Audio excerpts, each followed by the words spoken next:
is November already, and we've already reached the end of these concerts. For another year, it's crazy. It's absolutely mad. For those who don't know, my name is Kevin Jones, and this is Teddy Clements. Thank you very much. We haven't done anything yet. In case you don't know, we're one half of Aardvark's Can't Jump Productions, alongside Steph and Becky.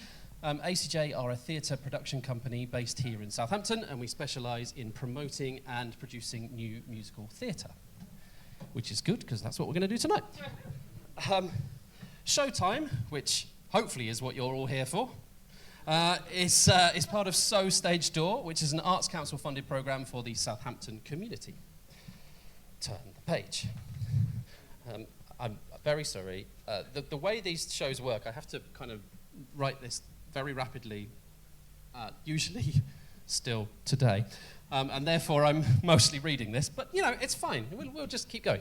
The programme includes new theatre, as well as brilliant opportunities for young people to get up and perform live music. If you haven't already, please check out the range of events they have coming up on the Stage Door website. Showtime is a collaboration between us, Aardvark's Can't Jump, the Stage Door, and Mayflower Studios, to bring amazing new musical theatre to audiences outside of London. You guys. Thank you very much. As part of our support from the Arts Council, we need to collect some feedback from you guys. You will notice that on your tables there are some QR codes. Please, if you can, scan those and follow the link to the survey. Thank you. I'm going to mention that quite a lot. Sorry. I even wrote that.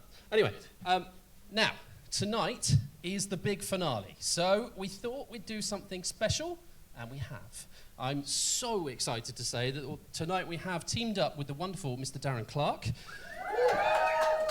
who will be sharing some of his work and has also brought some friends along with him as well.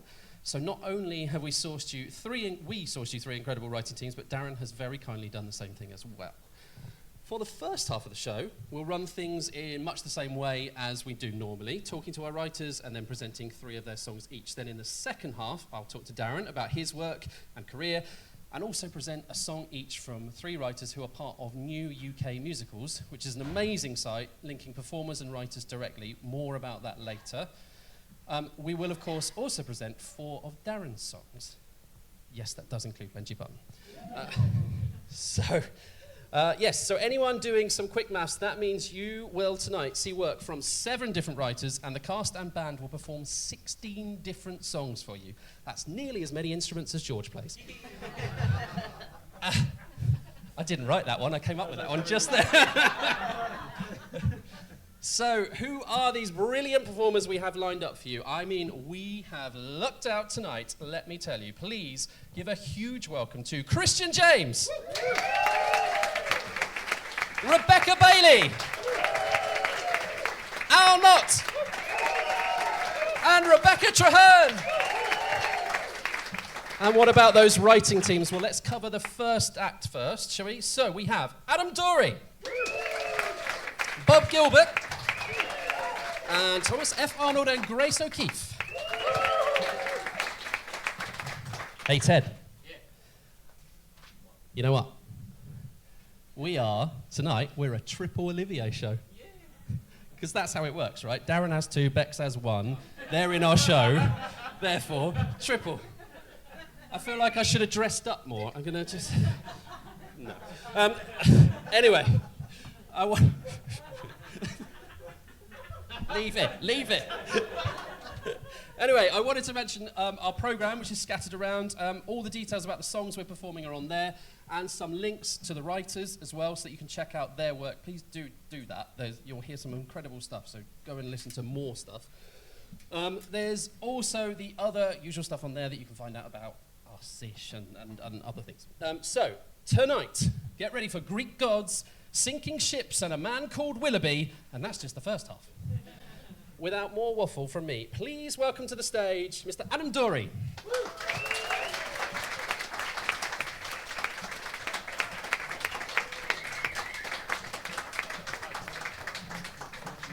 This one here will be fine, I think. There we go, yeah, see? It's like we planned it. Hi, how you doing? I'm doing well, thanks. Good. Or is it a bit dodgy? It's okay. If I don't move, Use this one. Oh. Let's put that one back on there, and we'll worry about swapping that before anyone sings in it. Have that one. Okay. Hello. There we go. That's fine. We're gonna be fine. So, welcome to Showtime. Thanks for having me. You're very welcome. Please tell us a bit about you. When did you start writing? What got you into it? And who were your influences? That kind of thing. Yeah, so my name's Adam Dory. My pronouns are he, him. I have just been writing silly little songs for ages, really, but this is my first time writing something for a musical theatre context. What was the next bit of this question? How long have I been doing it? Just it's a long right there time. In front of you. Wow. Yeah.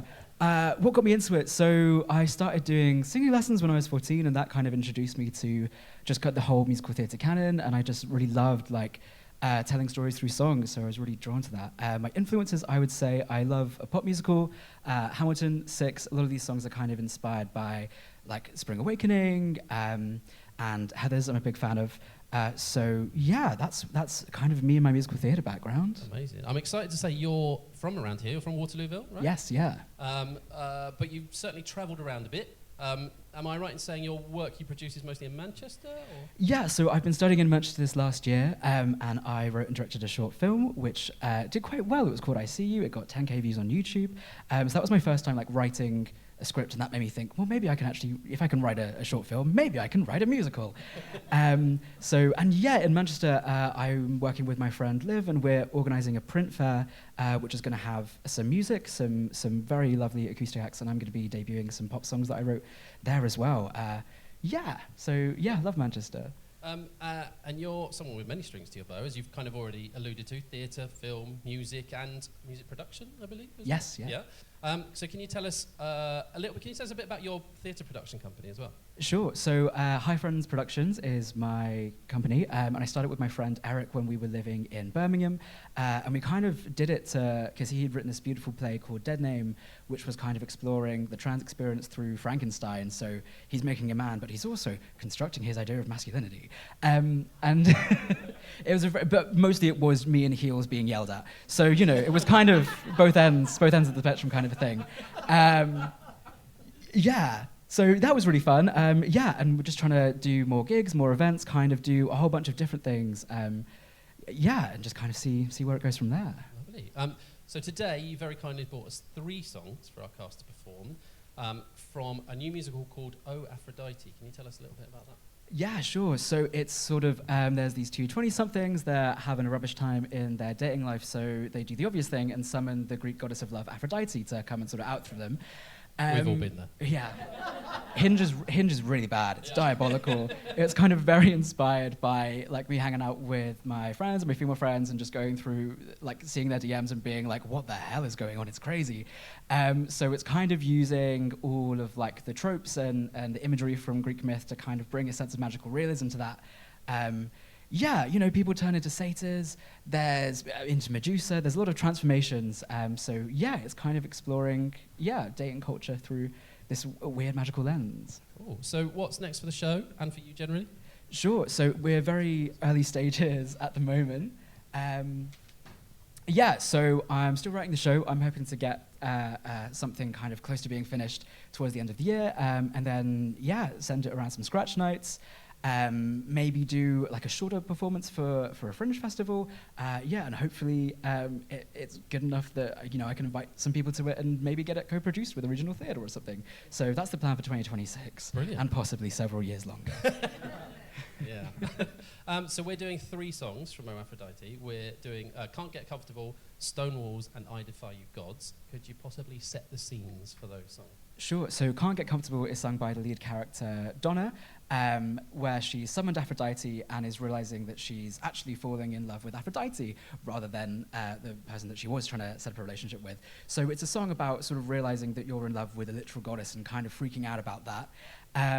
Stone Walls is the other main character, Edie, who is sort of, now Aphrodite has come on the scene, she's a bit worried that her relationship, which was going badly but now is going better, she's a bit suspicious that that's due not to the authenticity of that relationship but to Aphrodite herself messing things up. So it's kind of about her anxieties and concerns about that and kind of pushing away that sort of intimacy. And the last song, I Defy You, Your Gods, is sort of It's like the 11 o'clock song in the musical. It's going to be sort of, so Donna, who's been struggling to find love from like a place of self-worth and a place of self-caring, she finally realizes that she doesn't need Aphrodite to love, and she finally realizes that she is completely capable of that herself.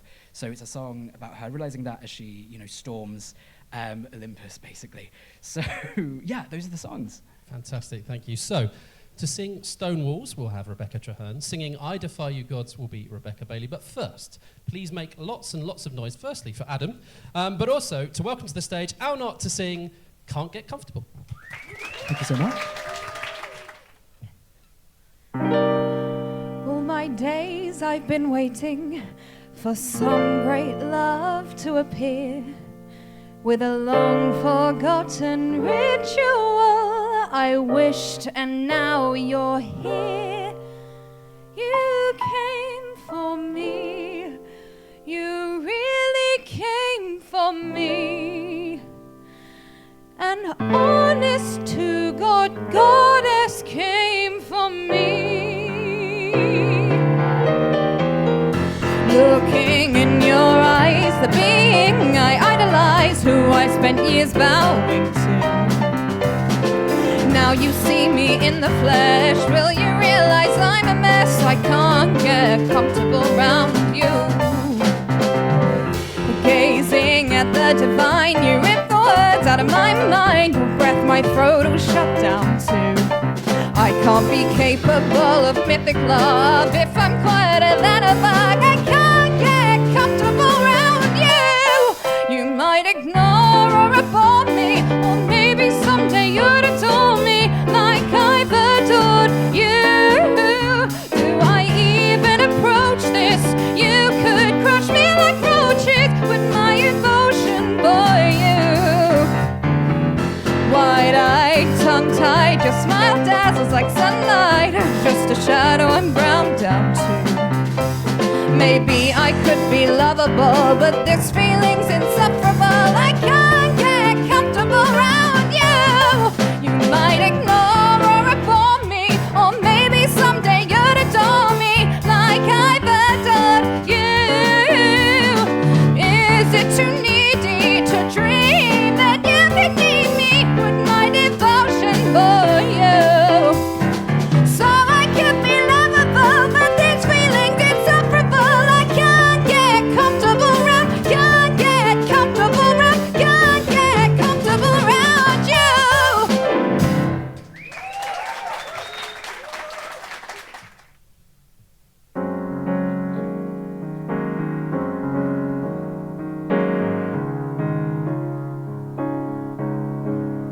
Maybe you don't see it, the way she looks at us, doing whatever she pleases.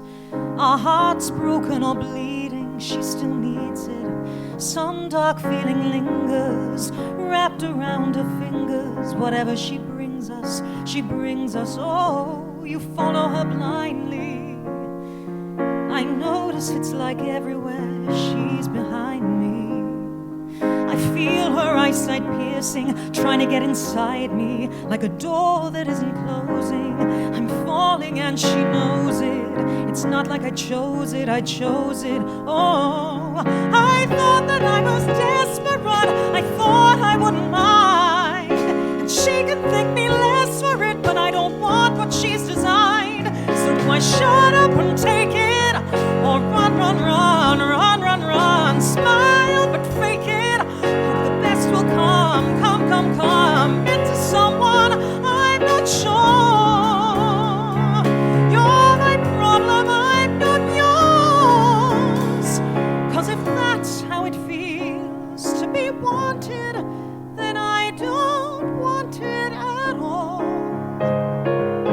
Some great nothing's awakened inside, so I need to build up stone walls.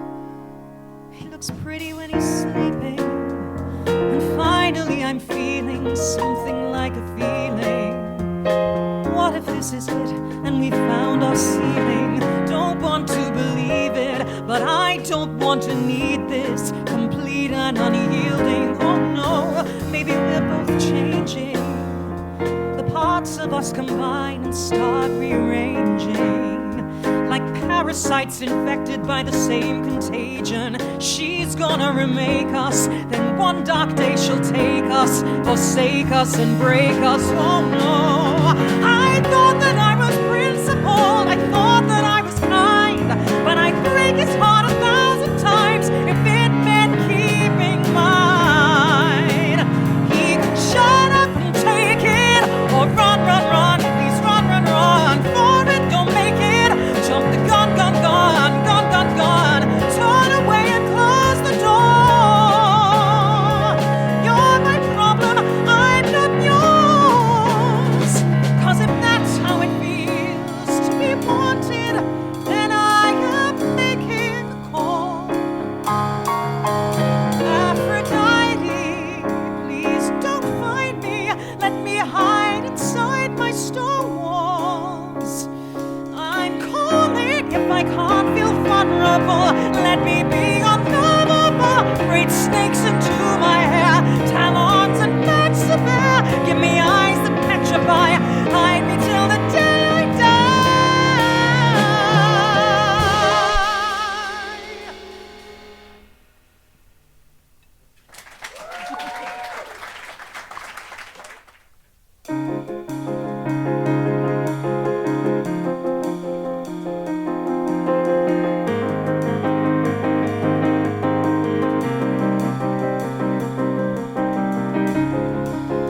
Since I was a kid, they told me not to love. I held it down and hid. They said everything you feel will send you straight to hell, and then you'll know what's real. The love I deserved is coming for me deep in my heart. I adore me. I defy you, gods. I defy the odds. I'm here in hell to take him apart. My love, I don't need your prayers. Don't need you to care for me or the sermons you impart. 'Cause if the hardest thing I'll ever face is feeling something real in this dark place, I'll fight to feel like someone who can love.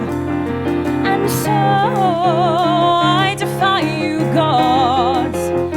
I defy the odds and choose to love with all my heart.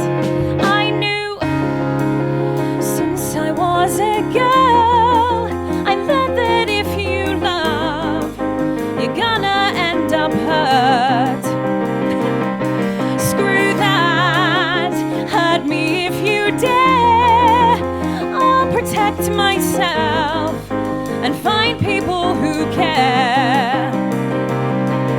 I'm bound for you now, I'm not bound to you. My love, I finally found you. I defy you, gods.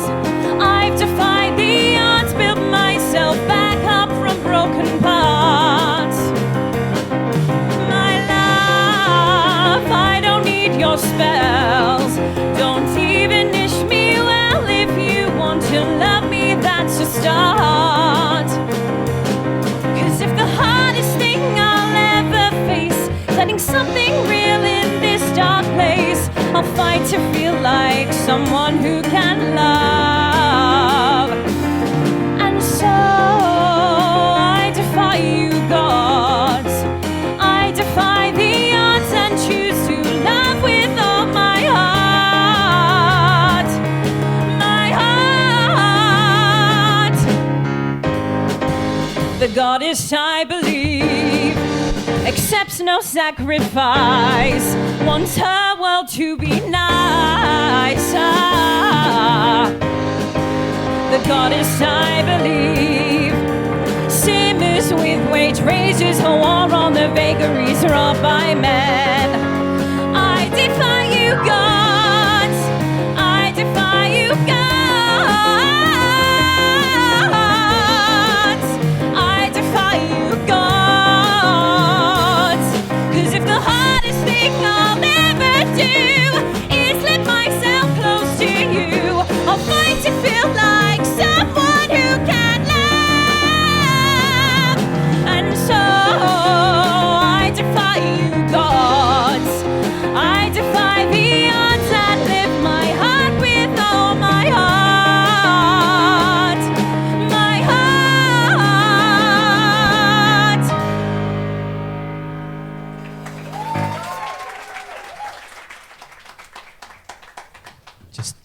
enjoying it. And they went, oh, wait, I've got to talk.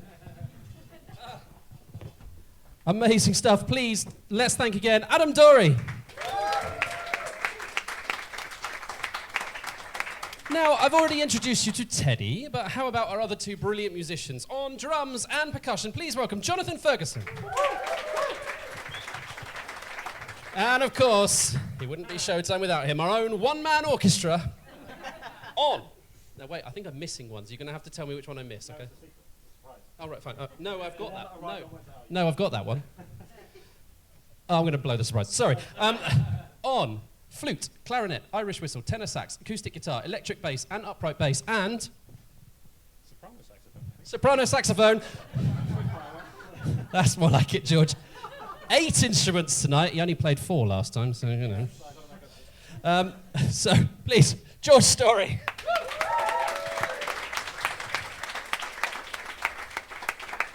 Right, let's have some more new writing. Please, welcome to the stage, Mr. Bob Gilbert. Eagle-eyed readers of the programme will have noticed your section is credited to Roy Murphy and Bob Gilbert. That's correct, yes. Would you mind sharing with us a little bit about Roy and why he's credited for the show we're presenting songs from tonight, please? Okay, I'll try to do this without blubbering. 2014, Roy Murphy, who was just a painter and decorator, that's all he was, and he fancied himself as a poet. So I was introduced to him and he said, would you write a musical with me? I said, yeah, all right then, go on. So we did. And he said, I'm going to call it Ship of Dreams, about the Titanic. It didn't matter that there was already one done. And, yeah, I mean, it's not unheard of, but it's tricky. And so we started in 2014, and in 2016, we'd finished the songs, but we hadn't recorded them, but we'd finished all of them. And in 2016, he told me that he was suffering from cancer. So it all got put on hold for a couple of years. And in 2018, I hadn't heard anything from him or his wife, so I decided I can't stand this any longer. I'm going to record the whole lot. And so at least they're done. And when he's better, I can play them to him. Unfortunately, that wasn't to happen, because in 2020, he died. So it was his idea. He wrote the lyrics, but there's only about 4 pages of handwritten libretto that exist, as far as I'm aware. So since then, I've been trying to put it as a concert piece, because there is no libretto. So that's why Roy's not here. Well, hopefully he's up there listening tonight. Absolutely, and it's lovely that you're here to celebrate his life as well. And what about you, Bob? Tell us about you and your writing. Oh, how long have you got? I'll try to be brief. I wrote my first song at 9.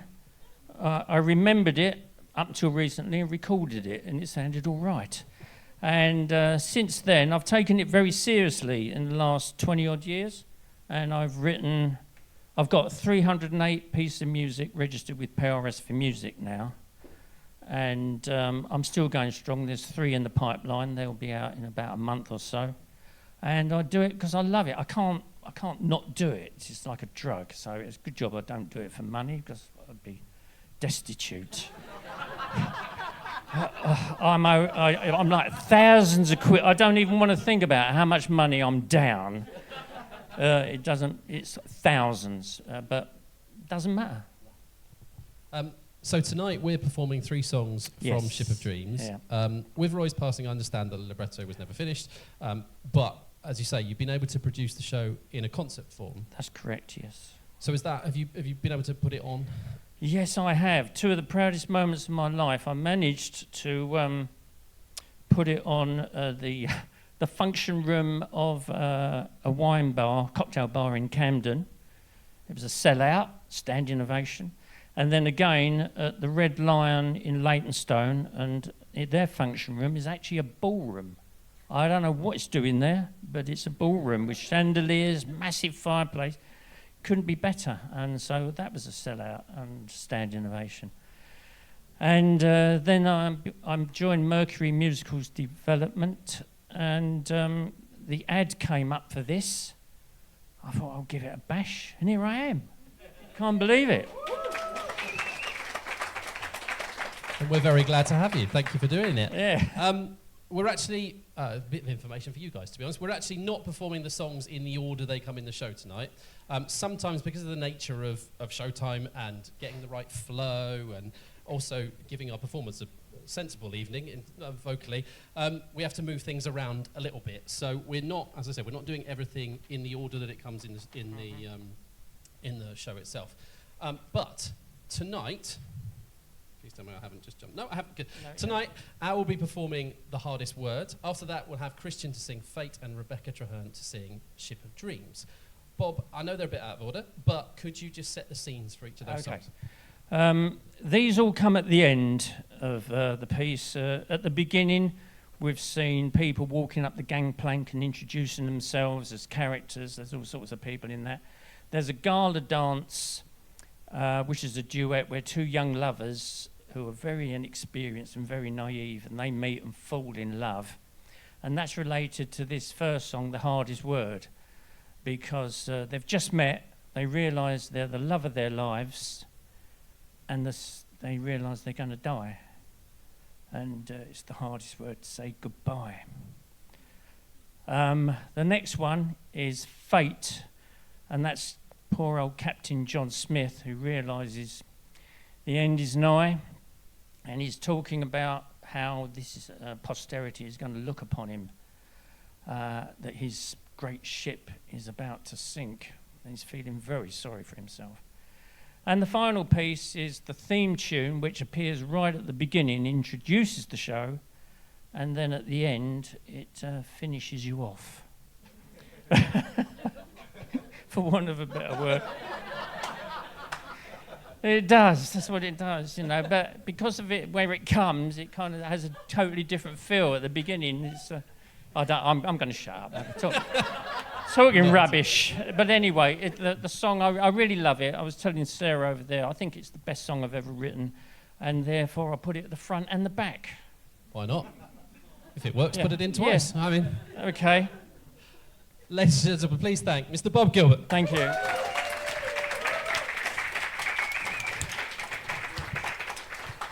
And please welcome to the stage Al Knott to sing The Hardest Word.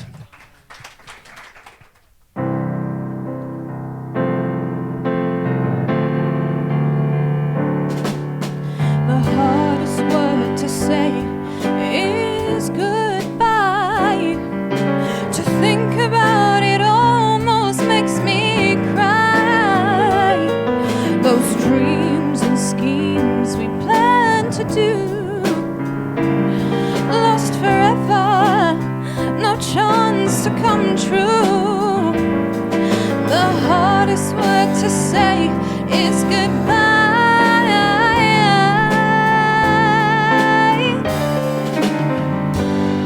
We met and danced the night away, thinking we'd be together forever and a day. But fate stepped in and had the final say. Now we must part and say our goodbye.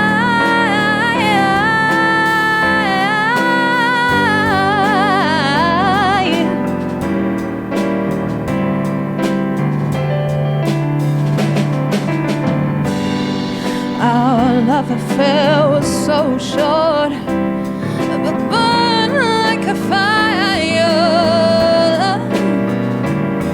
As soon as I saw you, you filled my heart with desire. The hardest word to say is goodbye.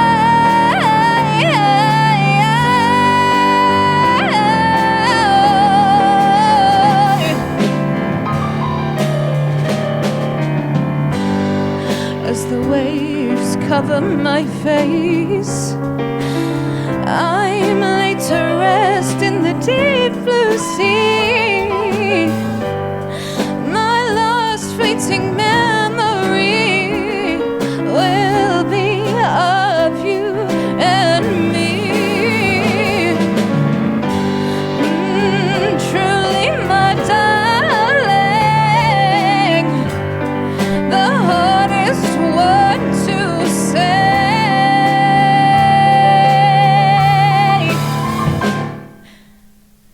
is goodbye.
How fickle is the hand of fate, a journey across the sea.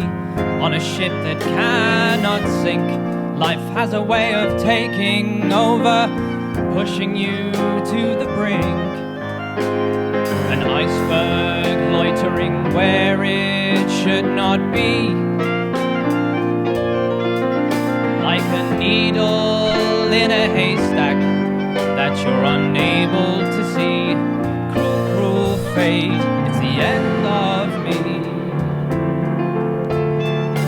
Now my ship, pride of the fleet, the unsinkable Titanic, is heading for the deep. How many of us will survive? God alone knows. Whatever my fate as captain, I'll stay behind with my crew. We'll do as much as we can to save all of you. Good luck, and God bless you all. Your captain, John Smith.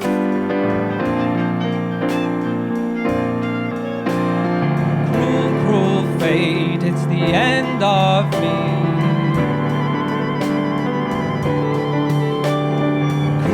Cruel fate, it's the end of me. Cruel, cruel fate, it's the end of me. Cruel, cruel fate, it's the end of me.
push and pull, we journey together, and the gods have already decided our fate. All that's left is to take our positions and wait, for the moment draws near, and soon it will be too late, oh, too late.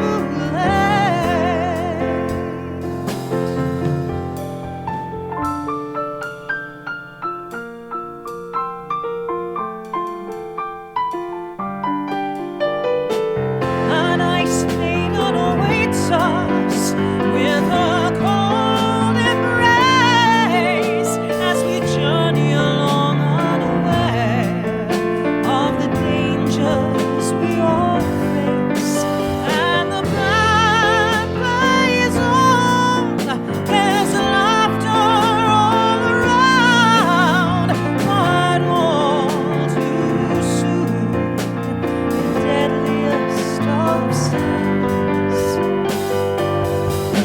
Sea water, where once was a ballroom floor, gone like a mirage, the Titanic no more.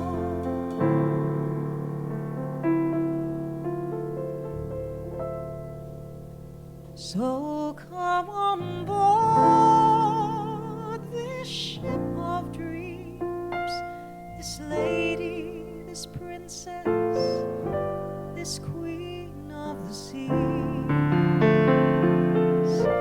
this queen of the seas.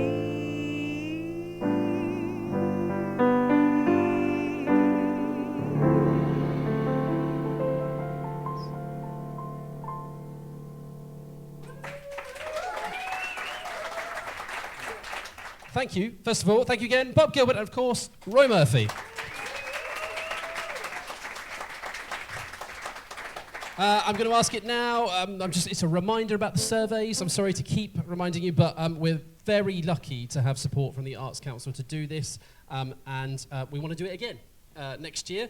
So anything that we can do to get them to agree to it, well within reason, do it. So, 2 writers down already. And I wanted to take an opportunity now to, rather than get on a soapbox, which, I've done in all the other ones, I want to talk about some successes. So I reached out to all of our previous writers before tonight, and I asked them what they were getting up to. So I wanted to share with you what that was. So, first of all, we had Helen Arney. She got in touch, and she told me the unstoppable Letty Pegg has just been given a 2nd season with the National Youth Music Theatre, and then they will hopefully head towards more R&D after that next autumn, and maybe a production in 2027. So that's very exciting. Also, for her, the Fire Brigade musical, which she did here this year, is nearly at a finished first draft stage. They're handing in everything they have to Birmingham Hippodrome next week to find out if they're going to continue supporting the development of the show. And in the meantime, this is so cool, this bit, they've been given some extra support by the Institute of Physics and the British Society for the History of Science. Oh, yeah. And next February, they start workshopping the whole thing with the University of Lincoln MT course undergrads with the inimitable Claire Chandler, and they cannot wait. Lots of other plans brewing for concert performances and workshops next year. So that's very exciting. Next to contact us was Daisy Shoot. The huge, brilliant, exciting news is that her show with Rebecca Brewer, Coven, has opened in London at the Kiln Theatre with an amazing cast. They are in previews right now, and I'm very excited to say I am going to see it on Monday. Tickets are incredibly limited, but the show is now, I think it's been extended actually, and it's now on until the 17th of Jan, which is really cool. Alice May told us about her show, The Graduates. They've just finished their London debut and are now gearing up to a few performances in May, June time. Matt Harvey got in touch. Oh, nice, Matthew Harvey. He is currently performing in Just for One Day on the West End himself, so he's a tad busy. However, not content with that, he's just released the concert album of Unbound onto all the good streaming platforms, and probably the rubbish ones as well, I don't know. He's hoping to get someone interested in workshopping, putting it on one day. That concert album has an incredible cast as well, actually. I bought it after he sent me that, and I've listened to it. It's really good. Amy Claire Tasker was delighted to tell us that The Queen is Mad had a very successful run in the Edinburgh Fringe this summer with multiple 5-star reviews and a special commendation award from Musical Theatre Review. They will soon be releasing an EP of the songs from the Ed Fringe production featuring Maria Coyne, Robert Finlayson and Brian Rafferty. God, I hope I said those right. The release will be announced on their social media at The Queen is Mad Musical and available on all streaming platforms. See, they said all streaming platforms, not just the good ones. Yeah. Greg Link is performing his song cycle The Apartment in Margate at Making More Waves Festival, which is at Arc Cliftonville as part of a new writing event on the 13th of November at 7 p.m. Extracts have also recently been featured in a new musical theatre writing concert at the Other Palace. He's also now on the composer scheme for book music and lyrics, which I suspect we might hear more from Darren in Act 2. The next writer is here, which is super exciting. Hey, Hilmi. Hey, Hilmi is currently working away on a show called The Vigilante. And he's also very excited, and very excitingly, he has lyrics in a movie musical coming out next week called Christmas Karma. I watched the trailer. Looks like a wonderful Christmas movie. Opens in cinemas on the 14th of November. Congratulations. Also here with us tonight, the lovely Helen Bonney. Helen is still working on her first musical, Always a Rainbow, and is hoping to put on a full showing of it in the near future. She's also been making great progress in her new musical, The Candle and the Coin. Now, Helen, how do you pronounce it? Is it Licoricia? Okay, cool. Based on Licoricia of Winchester, a 13th century Jewish moneylender, her statue can be seen outside the Art Cultural Centre in Winchester and was unveiled by King Charles 4 years ago. She still has a few more songs to finish, but she's thrilled that the licoricia.org committee from Winchester are currently discussing it at a meeting, how they can help take it forward and sponsor it. That's very exciting. Come on, Ellen King is working on the final few tracks for The Bet and is hoping she will have the full first draft done by the end of the year or shortly after. She's also started working with some collaborators for the first time on a couple of other shows, which they've been pitching and getting some great feedback. And my final email came from Mark Wheeler. He said that his show 19s will be available to license from Stage Scripts Limited in the near future, and they believe that Barton Peveril College in Southampton are planning a performance of that in 2026. One Evacuee, which is their other one, will also be available to license from Stage Scripts Limited in the near future. He also told me about some friends who attended Showtime and then were inspired to go and see the premiere of another new musical in London, which is great news, and basically the other reason why we do this. A huge thanks to all of those writers who reached out to me. Ted and I love hearing about how everyone we feature is getting along, so please do keep us informed. All the new writers today, please make sure you keep telling us what's going on. Thanks also to all of our amazing audiences who have come to see Showtime over the last couple of years. It's really great to hear about people being inspired to go and see new work and support writers and artists. As I say every time, thank you for being here to celebrate the new and the exciting. Please continue to take risks and try new things. Right. Time to move on to our last writers of Act 1. Please welcome Thomas F. Arnold and Grace O'Keefe, except Thomas isn't here. Boo! Thank you very much. Ooh, hiya. We got it. We got it. I'm going to move this over here. Perfect. Right. Hi, Grace. Hi. Hi, Grace. Thanks so much for joining us tonight. It feels like it's taken ages to get you here. That's so true. Grace contacted me before the second show of this year, but was then unable to do that one, and the next one, and the next one. But I do have to say, huge thank you to you, because you have then been putting the word out to everyone, Hilmi, and lots of other people, and you sent loads of writers our way, so thank you so much. No, it's I get around. I spread the wealth. Right, so similar first questions as I did for everyone else. Tell us about you. Yes. I've seen both. But Tom, boo. When did you start writing, individually and together, and what inspired you to start? That sort of thing. Yes, yeah. So individually, I mean, I've been a musical theater girly my whole life. from truly like the womb. My parents are musical theater lovers. I only started writing during the pandemic, actually, though. Tom started way before me. I won't speak to his musical influences, although I will say what you're about to hear with Sense and Sensibility, spoilers, which will be quite a tone change, is not like what Tom's normal style of music is. For me personally, I mean, my influences, I've got a whole show called Summoning Sondheim, where we try to summon Stephen Sondheim to save musical theater and therefore the world.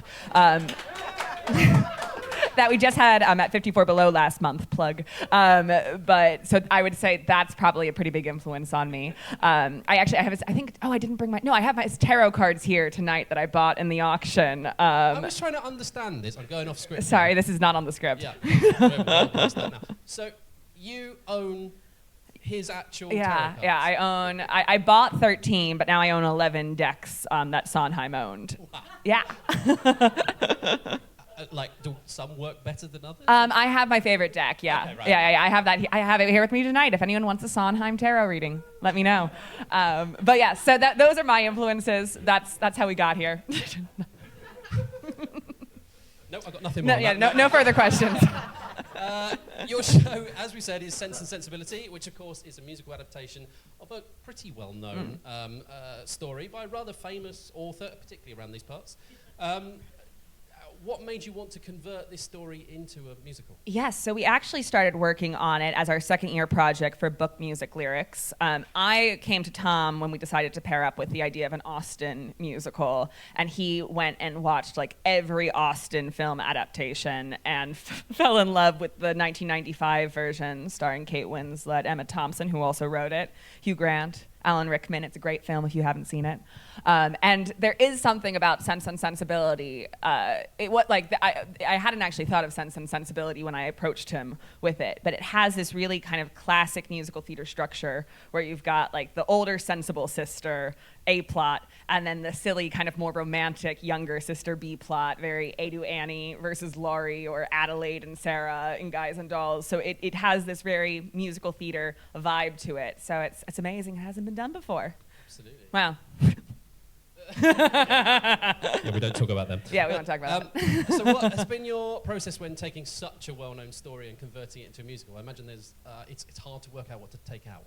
The nice thing about Sense and Sensibility is that it's not Pride and Prejudice, and like because of that, like it doesn't have those like diehard fans where if we changed like something, people actually don't necessarily. I think the nice thing actually about Sense and Sensibility is it's less about the romance and more about the relationship between the two sisters. So we've taken like a few liberties with the plot just to make things more interesting, to make our protagonist, not interesting, that sounds bad, but there's it's Jane Austen's first novel. They're like the proposal scene, for instance, the book, and it was like, and then they were married. It was great. Like it doesn't go into detail.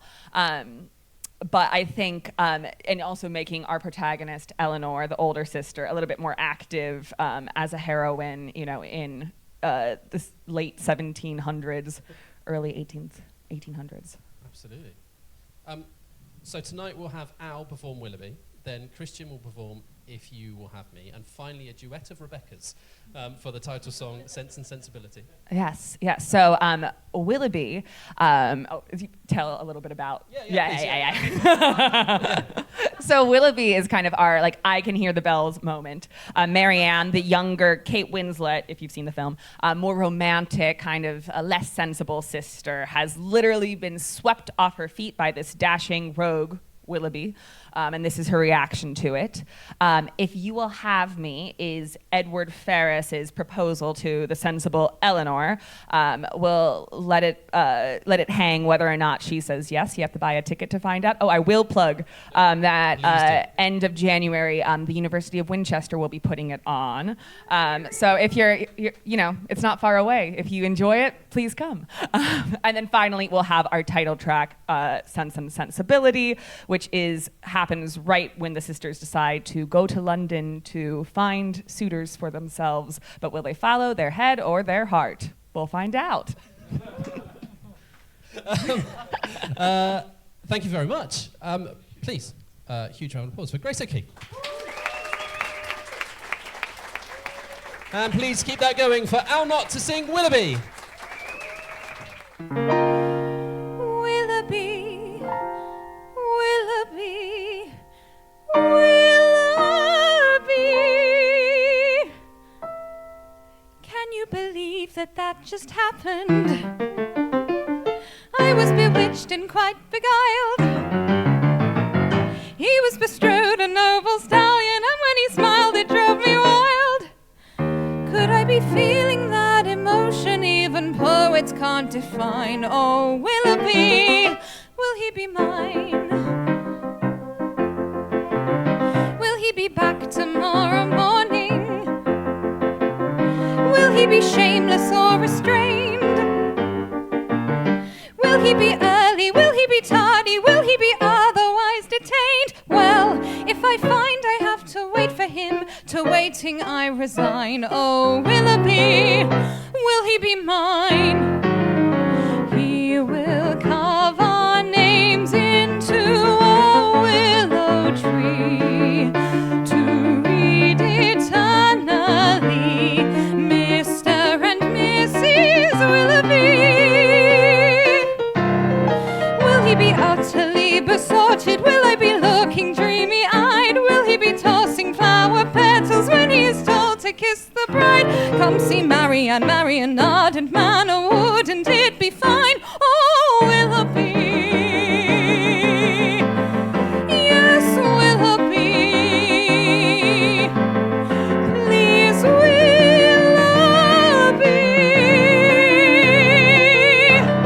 will you be mine? Marianne Willoughby.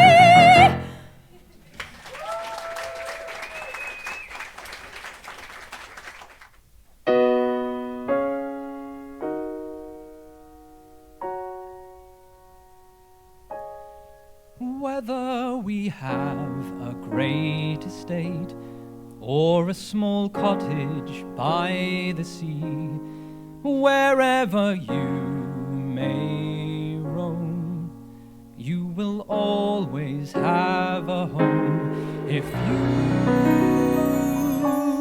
will have me. If you will have me. Let me be there to bear life's weight, there to provide the cups of tea. Whatever we withstand, I will be there to hold your hand if you will have me.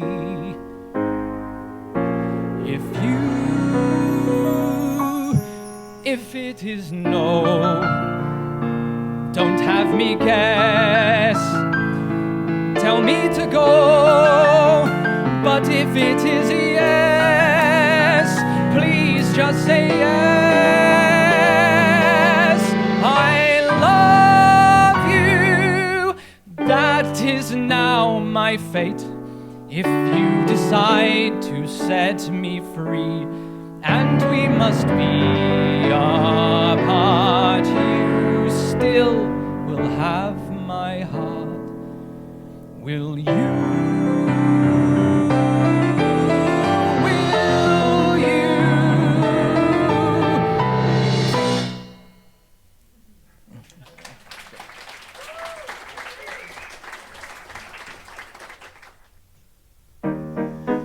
Thank you, Eleanor. I will finally be reunited with Willoughby. Marianne, I understand your heart is with Willoughby, but we have no income, no fortune, no family. Willoughby will provide all of those things and more. But what if he does not, Marianne? He has not even responded to your letters. Why are you being so heartless? I am not being heartless, I am being sensible. When judging a gentleman's eligibility, one must not solely search for desirability.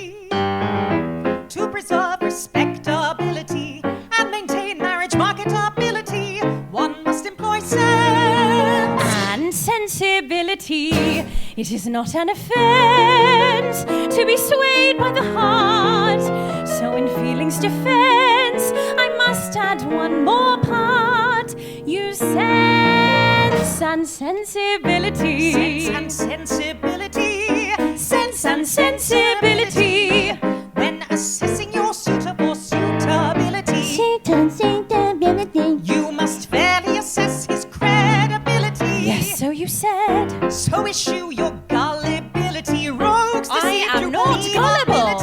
I'm just very trusting. You must use your sense And sensibility for the pleasures immense when he calls you by name. Then your chest starts to tense and you know who's to blame. You lose all your sense.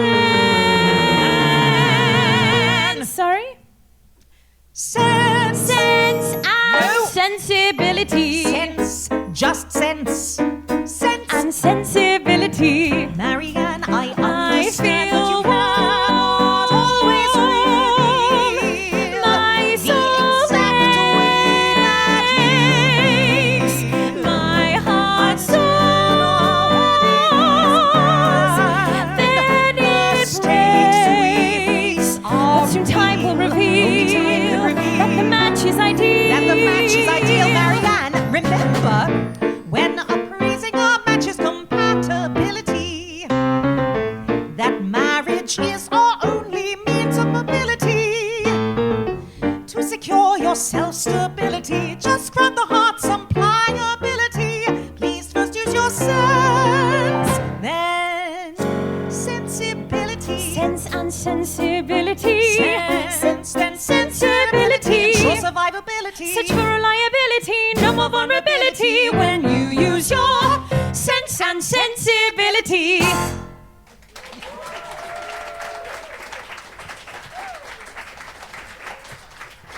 Jeez, we're lucky, aren't we?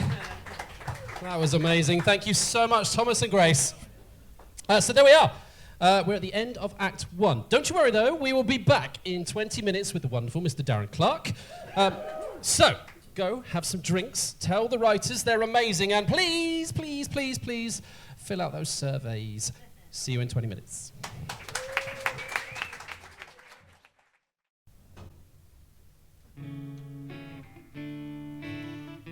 Oh, it's a nice evening. I love it on a clear night when you can see the face of the man in the moon. I love the way his light touches the sea. Now there's a thought. I wonder what if the moon were to sing to the sea? What would his song be? Perhaps he'd sing, oh, how you shimmer and shine far below. How rare are your rock pools that glimmer and glow. Or maybe he'd just stay silent and still. Maybe. The moon and the sea.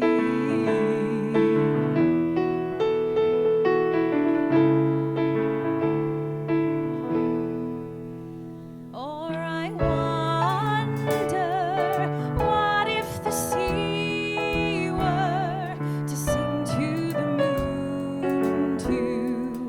What would her song say? Perhaps she'd say, stop all your glowing, you're shining too bright, and the light from your face keeps me up every night. Or maybe her teasing is hiding her heart. Maybe. The moon and the sea. It is a nice evening. Should you be spending it with someone your own age? Have you ever met a man my age? Men in their 20s are so overconfident. Men in their 30s are all knackered from overwork. Men in their 40s are all worried about turning 50. In their 60s are pretty much 70. But men in their 50s. I wonder what if the moon were to fall for the sea? What could the moon do? For no matter hidden inside his heart. The moon and the sea are just too far apart. So he's destined to dream from that sky high above. Maybe,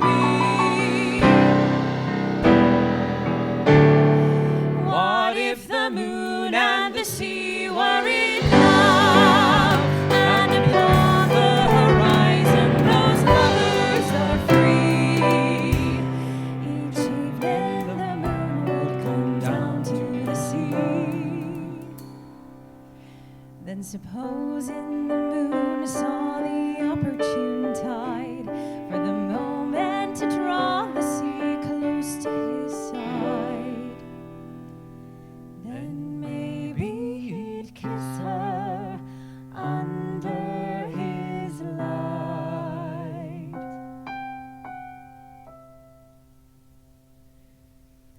I wonder, what if the moon were in love with the sea?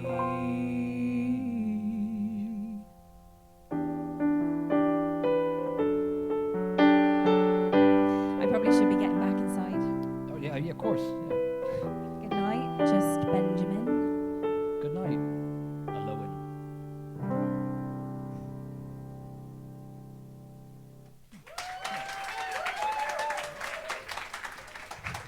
And that's how we start Act 2.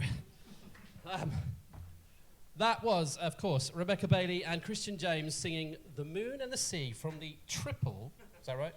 Yeah, triple Olivier award-winning The Curious Case of Benjamin Button. Now, as you can probably tell, I am beyond excited to welcome up to the stage the composer of that beautiful show. Please make a loud noise for Darren Clark.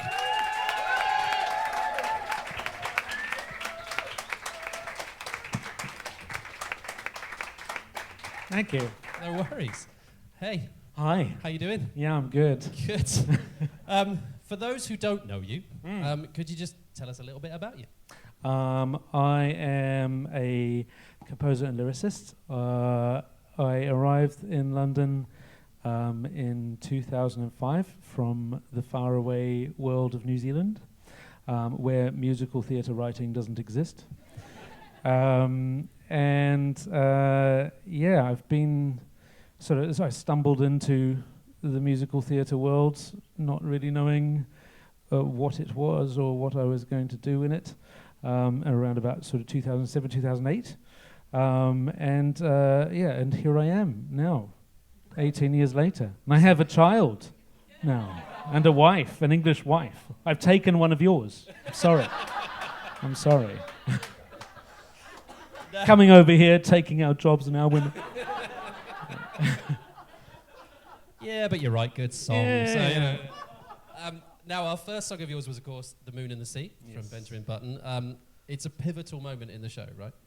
Yeah, it was actually one of the... So it's a moment in the show where Benjamin has aged to the age of 55, and he's escaped from the attic where his dad has been keeping him. He's been aging backwards from 70 for the last 15 years, and he's escaped. He's gone to the pub, and he spent the last 5 years going to the pub, and every Friday night he sees this barmaid, Alohan, and they have a connection, and on this particular night he's been thumped in the face by a fisherman, and she has taken him outside, or he's gone outside, and they've sat in front of the sea, and the moon has been there, and I don't know if you guys know, you probably do, Carousel, you know the Carousel? It's got one of the classic, what you call a conditional love song, If I Loved You, in it. Where two people are basically going, I really, really love you, but I'm not going to say it.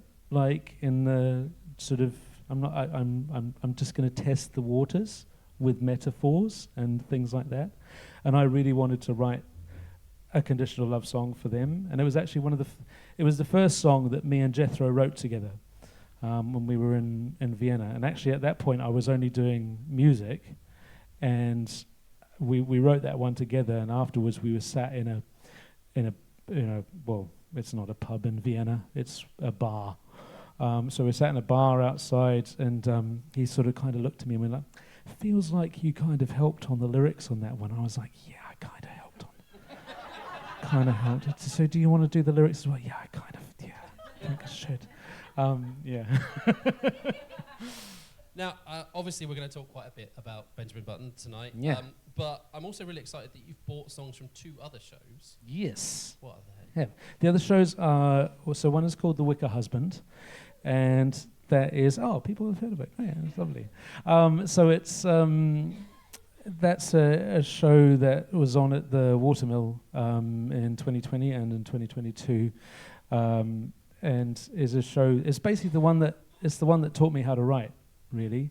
It's took us 10 years to get it on, but it's the one where I learned sort of everything that I know about writing with my writing partner Reese, and it's it's a folk tale, as you might have guessed from Benjamin Button. It's not all I do. I don't just do folk, but it's a beautiful story about a woman who lives in a village, and she's the town pariah. She's a fisherwoman, and she wonders one day underneath her willow tree, who is her only friend, what it would be like to have a husband made of wicker. And then she finds this old basket maker in the swamp, and this basket maker is magical and can make things come to life out of wicker. And so he makes her a husband, and then all the shit goes down basically after that. Yeah. And also Turing? And then Turing, yes. So we're also been working on a show since about 2018 about Alan Turing, the mathematician and code breaker. I've been working on that with Reese, who was also the writer of Wicker Husband. And that's one, it's been a long road, because it's really hard to write a musical about a genius, because you kind of want to get it right. And we've been sort of like just slowly picking away at it, sort of finding the right way in which we want to tell it. And I think we finally hit upon it in the last few months. We've sort of figured it out. Well, we'll obviously talk a bit more about those when we get nearer. Tonight, of course, we're performing your songs, but you've also very kindly brought 3 other writers with you as well from your site, New UK Musicals. Can you just tell us what that is and what that's about? Yeah, so New UK Musicals was something I started during the lockdowns when all the shows were closed and I didn't have anything else to do. So I thought I'd always thought there was a missing piece of the infrastructure for new musical theatre in the UK, and one of those things was a place for people to find new songs and buy the sheet music, and so that they could sing them at auditions and cabarets and things like that. And so because I had this time, I thought, I might as well build it myself. So I did, and these writers were some of the first. So Sue Pierce, whose song you're about to hear, was one of the first people who I contacted, and fortunately came back and said, yes, I will be part of it. But it's a wonderful resource, which I would like to spend more time on, and I'm hoping to develop it more in the new year. But if you're ever looking for new work or excited about new writers' work, it's a really great resource for that. Yeah, it really is. It's a fantastic resource. I would highly recommend any writers or performers to check it out. It's got a great logo. I designed it. I designed it myself. Yeah. I loved it so much I put it on the program. Thank you. You're welcome. Thank you. Right. It's time to hear some more music. Yeah. We will have 2 songs now. First up is The Cuckoo's Egg from I Relate to the Sparrow by Susanna Pierce, sung by Al. Then Rebecca Traherne will come up to sing the piece in the puzzle from Joshon Turing, which I'm looking forward to talking to you about after. I wrote that. Yeah, you wrote it down. I can see it. Yeah. I Relate to the Sparrow is a song cycle with the unifying principle of birdsong. Songs about birds, that is, not by them. Birds in the park, birds on the bench, even one bird hiding in the cupboard on a mug. The first song, The Cuckoo's Egg, comes from near the beginning of the cycle, our song, our first song of the two, the cuckoo's egg, comes from near the beginning of the cycle when the spotter can barely tell the difference between a robin and a rook and is still nursing a broken heart. Sue, who is in the audience, hi Sue.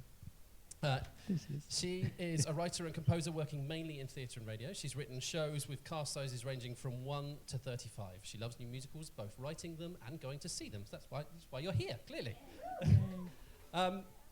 Amazing. So let's welcome. I've forgotten who's singing what now. Al. Al. Let's welcome Al.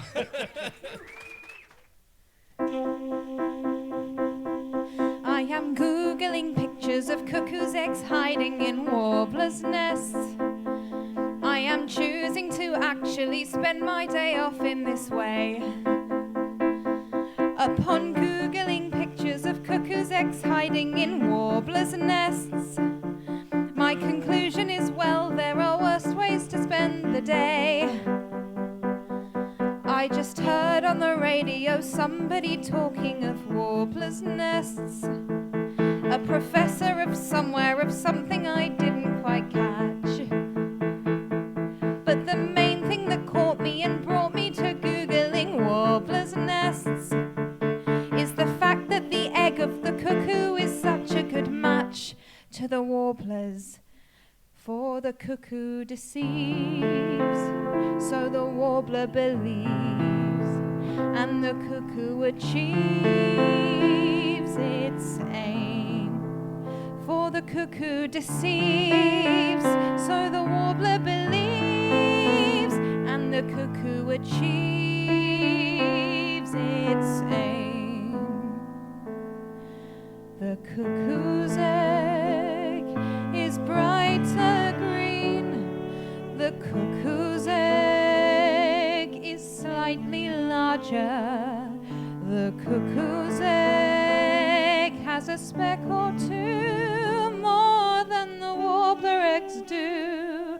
If you know what to look for, the cuckoo's egg is brighter green.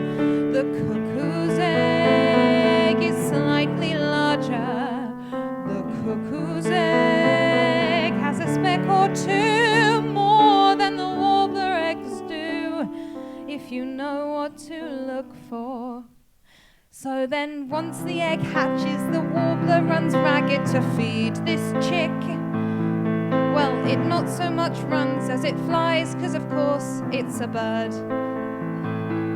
While it's running, well, flying and trying so hard just to feed this chick, does it never think, hang on, this chick's twice my size and it looks nothing like me, and oh, I'm stupid, I'm so stupid. No, the cuckoo deceives, so the warbler believes, and the cuckoo achieves its aim. Or the warbler believes, so the cuckoo deceives. Either way it all ends the same. The cuckoo's cry is sweet as flowers. The cuckoo's cry is soft and thrilling. The cuckoo's cry is a beautiful song, the most beautiful song that the warbler has longed for. The cuckoo's cry is sweet as flowers. The cuckoo's cry is soft and thrilling. The cuckoo's cry is a beautiful song, the most beautiful song that the warbler has longed for.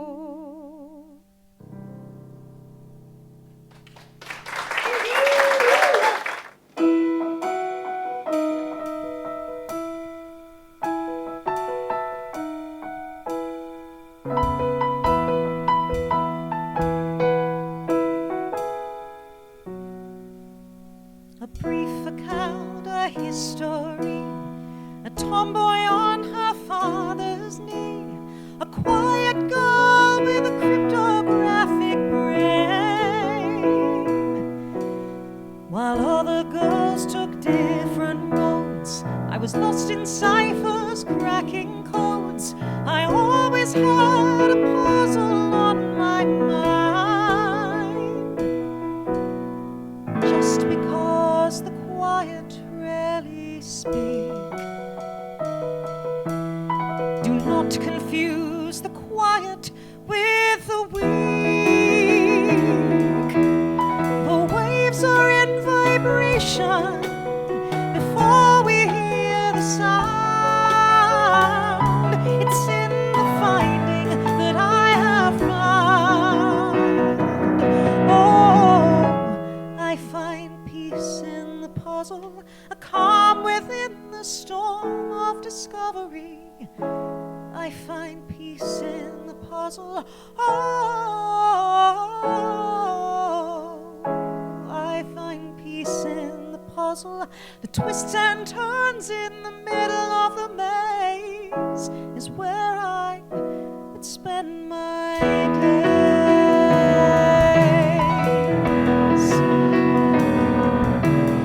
The contradiction started when a woman joined the world of men, a thrilling sense that I did not belong. I grew in skill, I honed my tools, while gently breaking all their rules, and no one saw me coming up behind, though I silently displayed my discontent. Do not mistake my silence for consent. In a world that cannot see you, a world that's long been blind, I find peace inside my mind. Oh, I find peace in the puzzle, a calm within the storm of discovery. I find peace in the puzzle. Oh, I find peace in the puzzle. The twists and turns in the middle of the maze is where I would spend my days. Some people find salvation in solutions, in the moment when the music must resolve. But I have never shared in such illusions. I am searching for the cipher I cannot solve. Now I know I found peace in a puzzle, a calm within the storm of discovery. I found peace in the puzzle of you. I found peace in the puzzle. Standing here in the middle of a maze is how I would spend my days. Now I know I found peace in a puzzle, a calm within this storm of discovery. I found peace in the puzzle of you. I found peace in the puzzle. Standing here in the middle of the maze is how I would spend my days. This is how I would spend my days.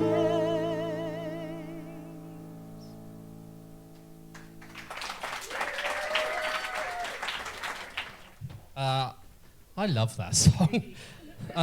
Interestingly, for the first time ever, unless the writer was singing their own, that is the first time where the demo that we used for learning the song was sung by the same person who performed it tonight.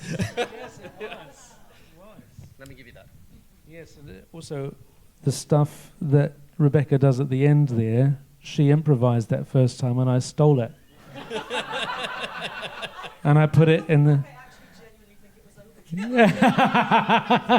I like it. I liked it, and I put it in the sheet music. What a bastard. So, Turing. Turing, I've yes. been privileged enough to hear you testing out new songs on that for a little while. Yeah. And as I think you know, I'm quite excited about it. Can you tell us about the show a bit more? Yeah, so we've only really sort of just discovered how we're going to do it after like working on it for ages and ages. So we came to the conclusion, me and Reese, that the entire show is set in the 2 or 3 seconds before Alan's death. So I don't know if many people know, he died of cyanide poisoning.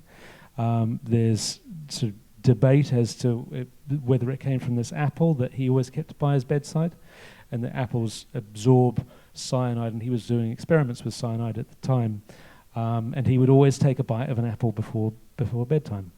So we thought, what if we set the entire show in the moment as he takes the apple, lifts the apple off the thing, and between the moment that he bites it. And so the whole thing is like the moment where you see your life flash before your eyes. So that's the idea. It's kind of like, as you sort of heard from the style of music, it's not a period sort of drama. It is sort of, we're thinking Coldplay, anthemic sort of rock.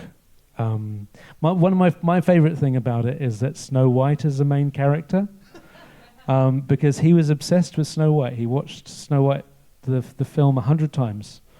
And so she plays a big role in his life. She recruits him to the army, to Bletchley Park. And she's like a sort of super hardcore biatch. We wanted to get a lot of humor in there, because it's a serious story and there's a lot of really important themes to it, and we wanted to make sure there was also lots of light and laughter in it as well.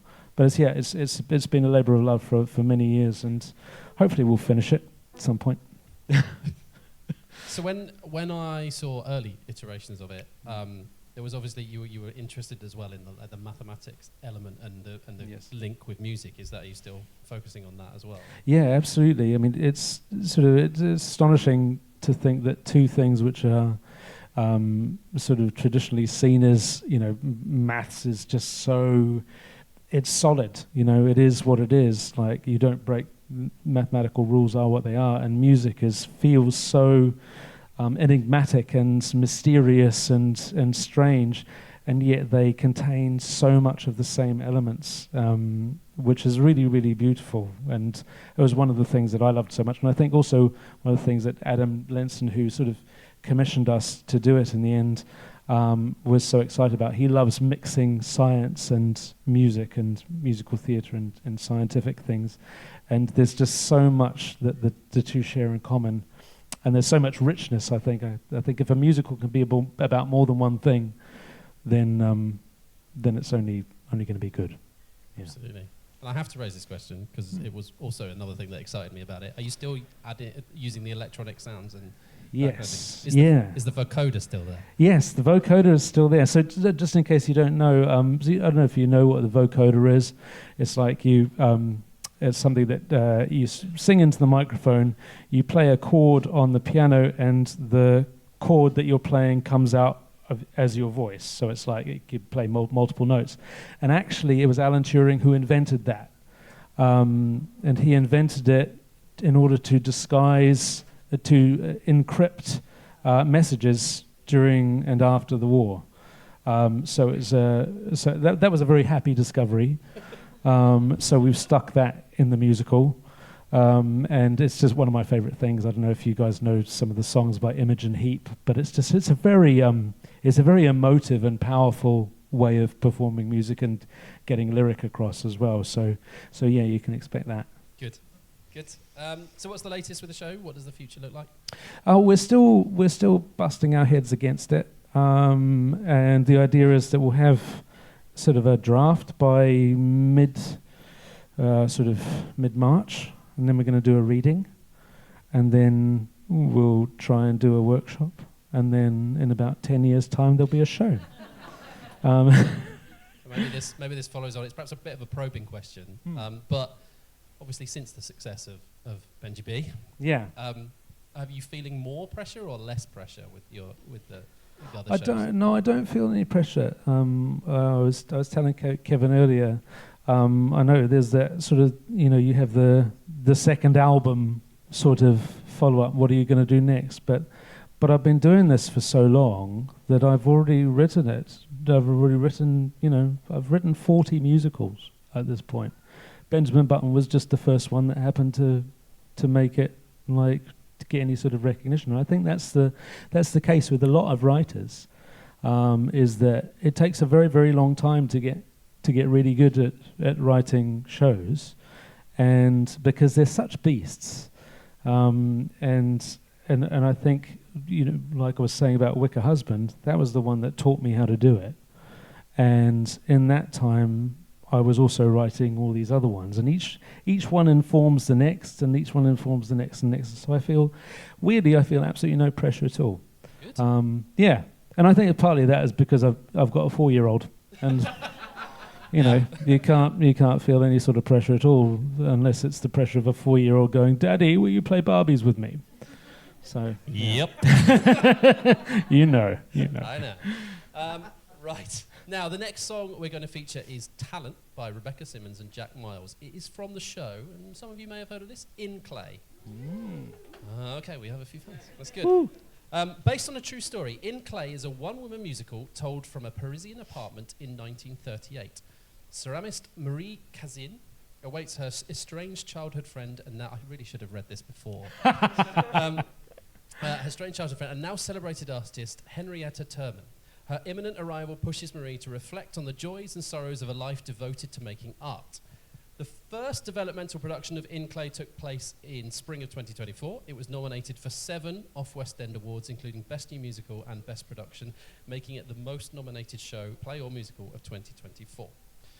Tell you about the writers. Jack Miles is an Off-West End award-winning composer-lyricist from Suffolk, and Rebecca Simmons is an Offie-nominated book writer and lyricist based in London. In Clay was their first collaboration, but they're now working on a new musical called Taste. You've heard any of that? Is it good? No, I haven't heard any, but I've heard of it. Yeah. I've heard of it, yes. Marie's I Am number, Talent, was nominated for the Styles and Drew Best New Song of 2023. It was the first song written for the show, but the lyrics took 3 years to perfect. They are very good lyrics. They are you ever had a situation like good. That? Yes. Okay. Yes. Well, in which case I think it's time to hear those lyrics. Indeed. So please, welcome to the stage Rebecca Bailey to sing Talent from In Clay by Rebecca Simmons and Jack Miles. Merde.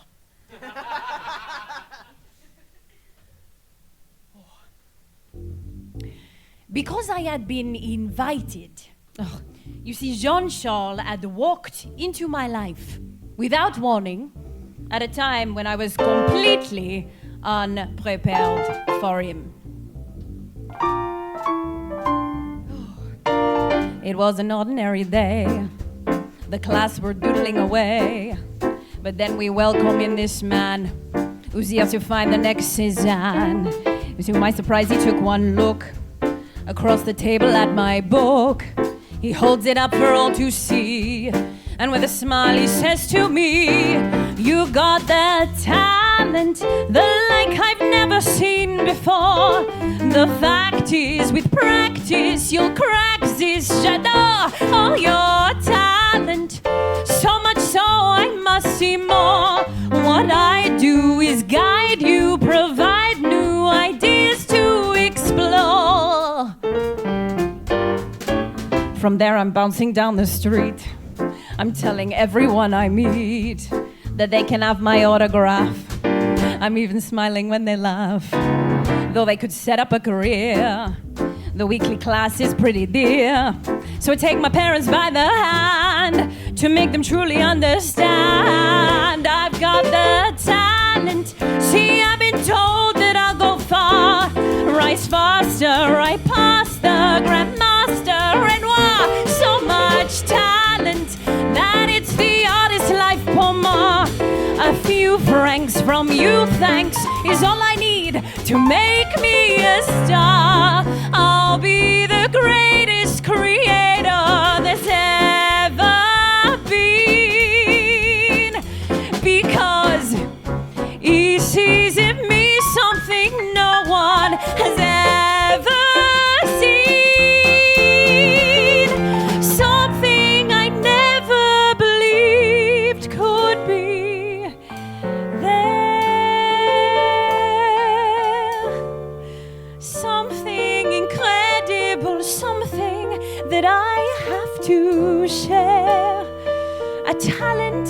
beyond compare.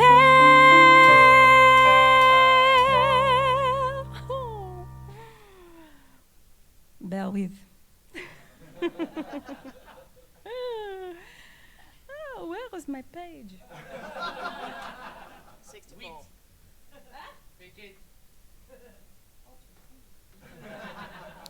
Pardon. I'm there, day one, so keen to start. Anticipation of the chart. Then through the door to spoil the bliss. Come all the children. What is this? Some set up easels, some sketch away. To them, it's just another day. And as they talk, I realize the same excitement in their eyes.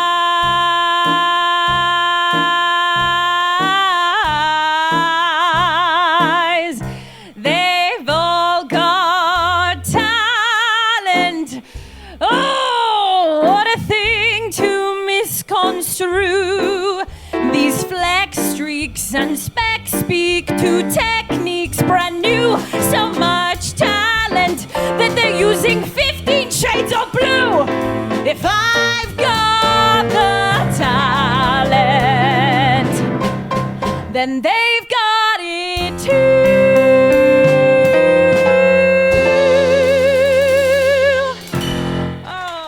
Well, I think the 3 years were certainly worth it. For the Yes, lyrics. absolutely. Extraordinary. Just extraordinary. I love them. Thank you so much, Rebecca and Jack, for giving us that song to perform.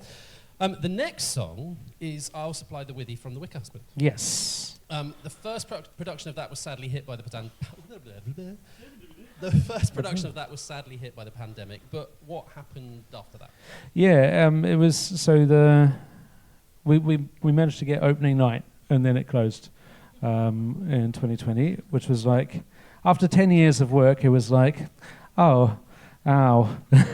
But then, so fortunately, Paul Hart at the Watermill found it in his heart and in his budget to remount it in 2022. So we managed to get it on for 3 weeks there, which we were incredibly grateful for. But yeah, it was touch and go there for a while. Yeah. Absolutely. I think you kind of already touched on it, but the story of the Wicker Husband. Yeah. As you mentioned, there's you tell it again. Yeah. So this particular song that you're going to hear now is called "I'll Supply the Withy." Withy is the strips of willow that you use to make to weave, and so in this particular story, the ugly girl, as she's known, wishes beneath her willow tree, who is her best friend, that maybe she could have a husband made of wicker. And unbeknownst to her, the willow tree hears her wish. And when the basket maker goes out to the trees in the swamp to find out which tree would like to supply the withy for the husband that he's going to make for the ugly girl, it's her willow tree who says, yes, I'll give it to you. You take me apart and build this husband for her, because he's her best friend, essentially, and he becomes her husband. So that's what this moment is, and basically she doesn't realize this, obviously has no idea until towards the very end of, spoiler alert, towards the very end of the show, he reveals to her that it's her willow tree, that the husband is her willow tree, that because she asks him, why do you love me? You were made to love me. And he was like, no, I wasn't made to love you. I loved you by myself, because I've heard all of your secrets. I know who you are. And that's and he sings this song to sort of explain to her that there was nothing made him love her. Yeah. So, no, I've read that the story that it's based on was actually relatively new. Yeah. So I guess it's a pretty quick turnaround. It was. Yeah. So in 2000, I think it was written in 2007 or 2008 by a woman called Ursula Wills-Jones. It's now being made into a big feature film, by the way. Not our musical, the story. So close. Damn it! Yeah, starring Olivia Colman and all the big people. You could get her to sing one of yours, it'd be fine. Yeah, she could do it. But basically, Ursula wrote it in 2007, and Reese, my writing partner, was looking for something to help him sleep one night while he was on tour with some show. And he was looking on the internet for short stories, and he found this short story that she'd self-published on the internet, and he read it, and he couldn't sleep because it just kept him up all night thinking about how he could turn it into a show. And then he met me on a tour of a show that we did called The Grumpiest Boy in the World. He was being a big wobbly bird. And I was the composer of that, and we were talking in a pub one night in Oxford, the Rusty Bicycle, and he said, "Darren, I think I found this story. Would you be interested in working on it with me?" And he sent me the story, and it was one of those ones where he sends you the story, and a week later you've written 7 songs, and you can't help yourself. It was that. The story was so beautiful, and there was so much to it that I was just immediately drawn to it. But yeah. I'm going to have a follow-up question from that. Do you have to be in pubs that are named like they should be in a musical to be able to write a musical? Yes. Yeah, okay, fine. Yes.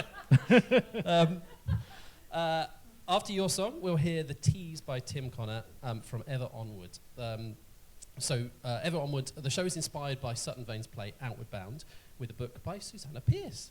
Who's there? Who's there? Who's just there? Yeah. Autumn 1925, as Britain mourns loved ones lost in the First World War, a luxury cruise ship sets sail. 5 passengers, all haunted by the Great War, find themselves on a luxury cruise liner with no idea where the voyage is bound. They are crossing to the afterlife. But who will be going to heaven, and who will be spending eternity in hell? Oh, it's mysterious. Yeah, it's a cliffhanger. I hope that is still... I had to lift that from... That still is. Cool, so we will shortly hear Al sing The Tease, but before that, please welcome Christian to sing I'll Supply the Withy. Yay.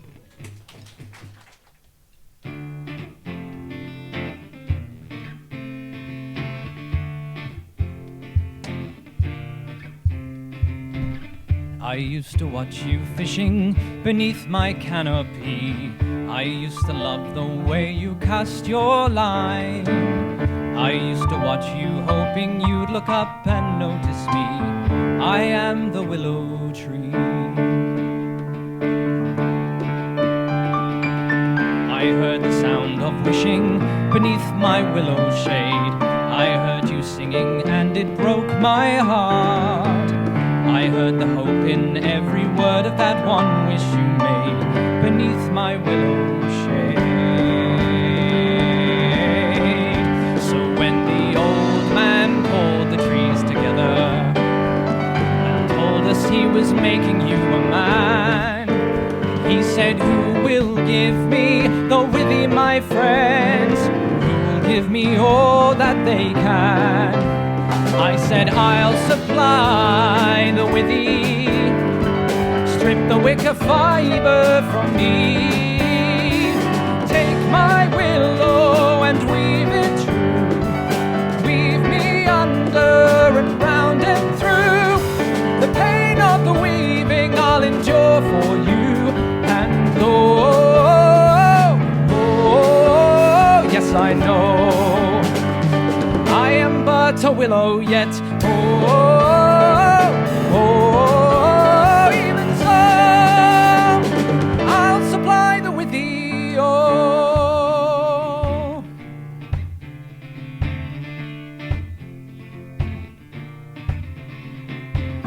I long to hold you, lover, down by the riverside. I longed to hold you as the years went by. I came to love you well before the day you were my bride, down by the riverside. And as you shared each secret with your willow, as I saw your tears stain the ground, my own heart grew from a part of you.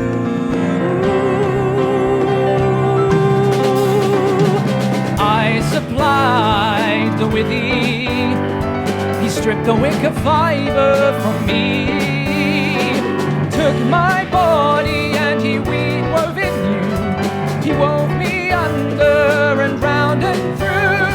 The pain of the weaving I'll endure for you. And yes I know I am but a willow yet. Even so I'll supply the withy. I'll supply the withy. I'll supply the withy. I'll supply the withy. I'll supply the withy.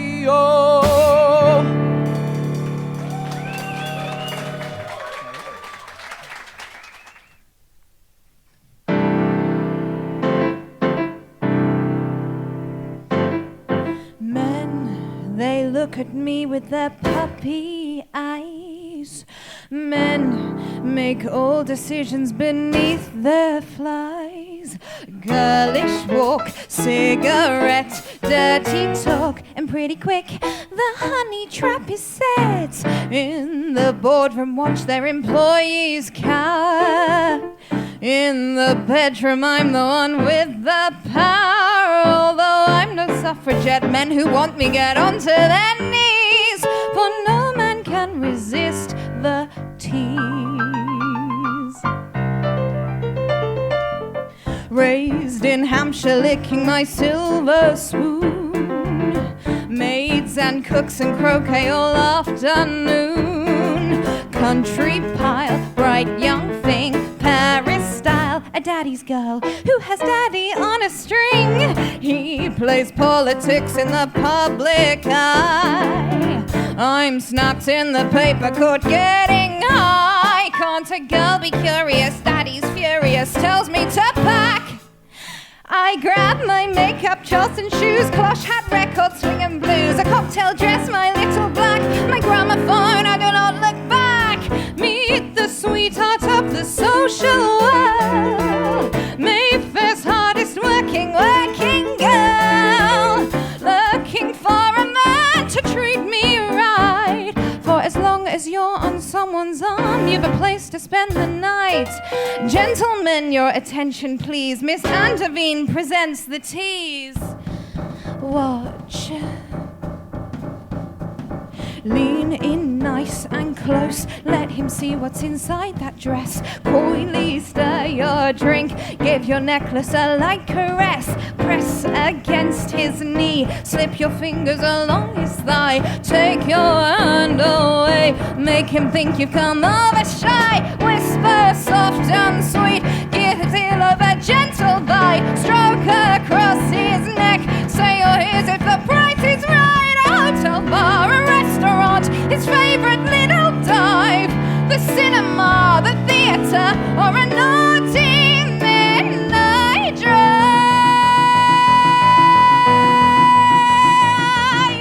Let him show you off in his sleek black car. City fumes mixed with his lit cigar.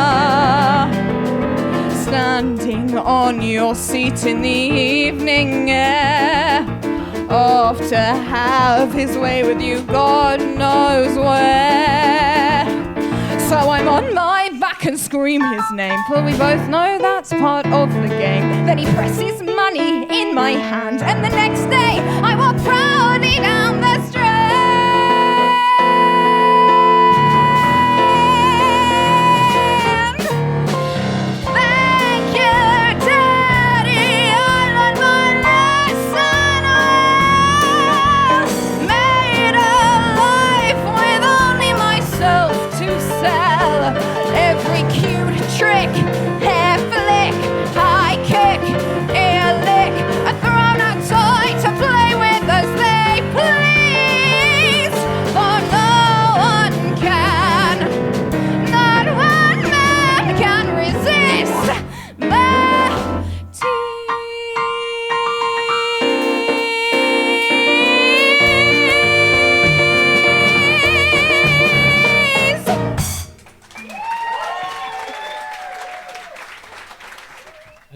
know, that was the most nervous I've been all night turning his pages.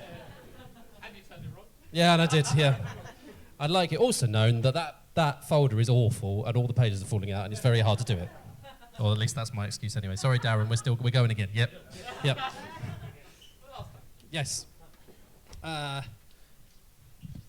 did I get to? There. Oh, sorry, I haven't turned the page, that's why. It says anything from Darren. Yeah. Hello. Yeah. Sorry, we've gone past that bit. We're done. Fantastic Okay. stuff. So I think it would be churlish not to mention a certain multi-award-winning musical. I have mentioned The Curious Case of Benjamin Button a fair few times here before. It's a truly beautiful show that has moved audiences in every iteration it's ever had. Thank you. I guess my first question is, the West End production closed about a month ago. Is it? It's probably not even that, is it? 11th of October. So 11th of October. how are you feeling about it all now? Yeah, good.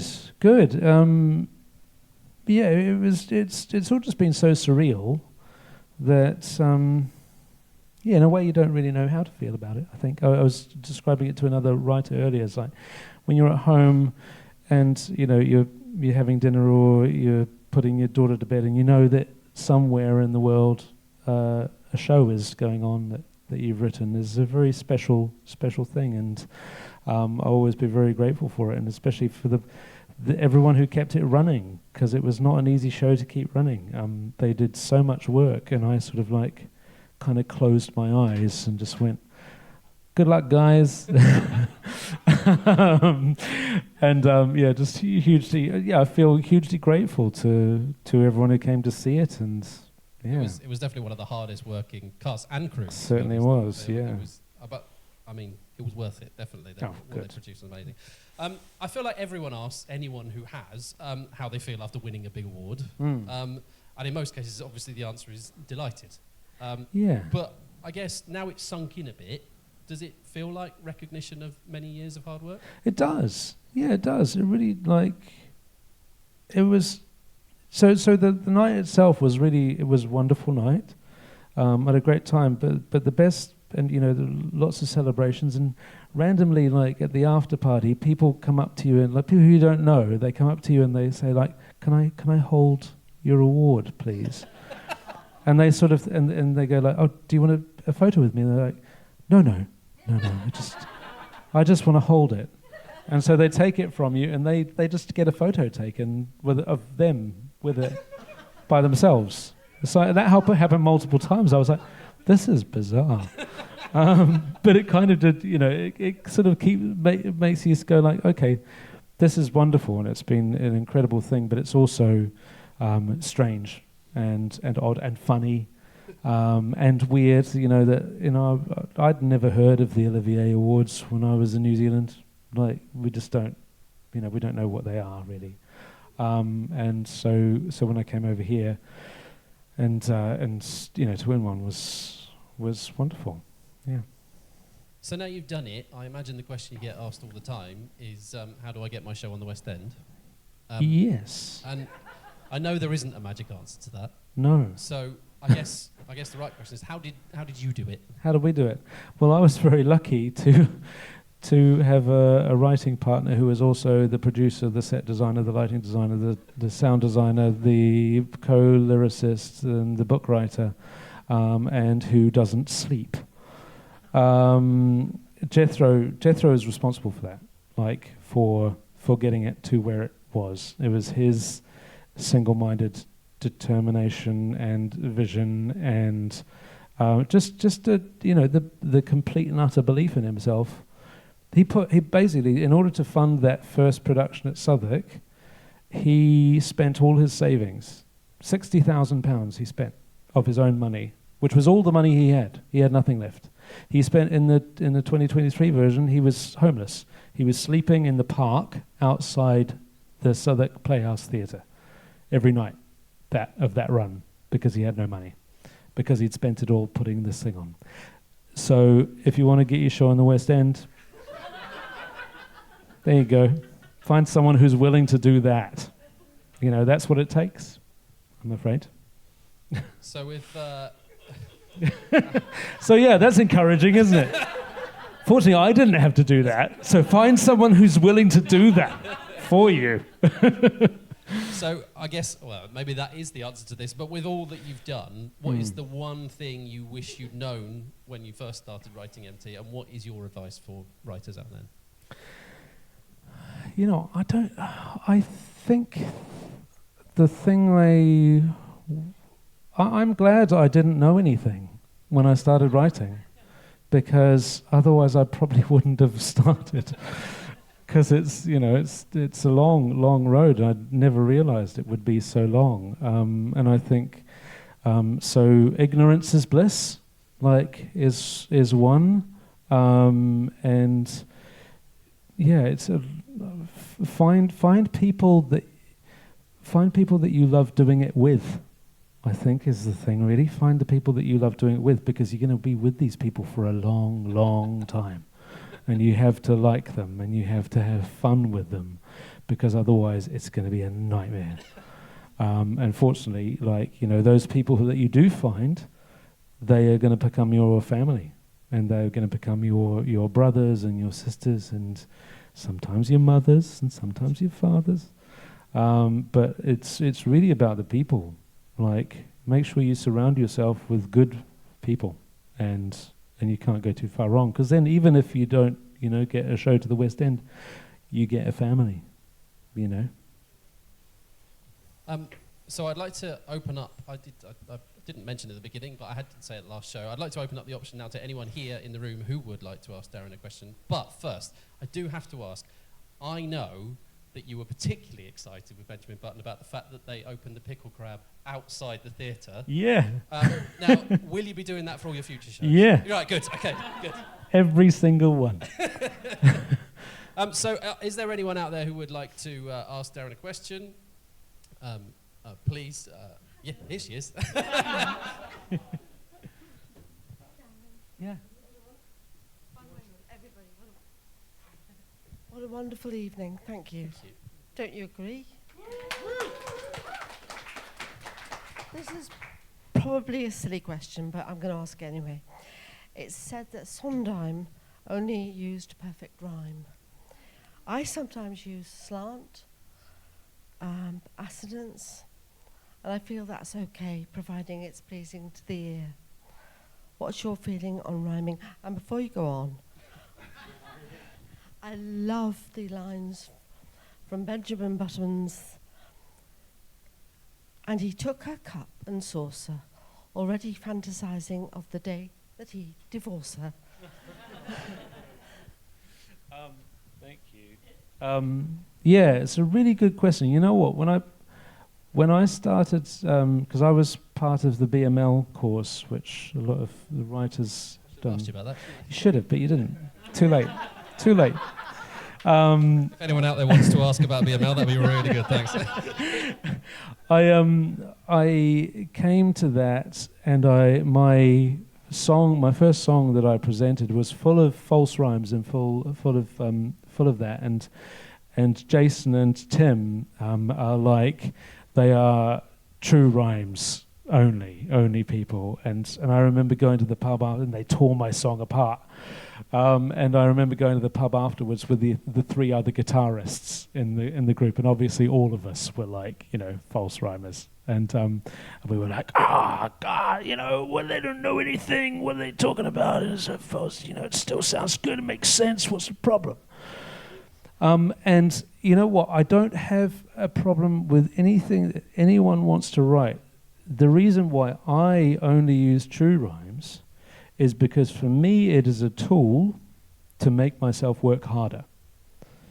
And that is the only, that is, for me, is the key thing.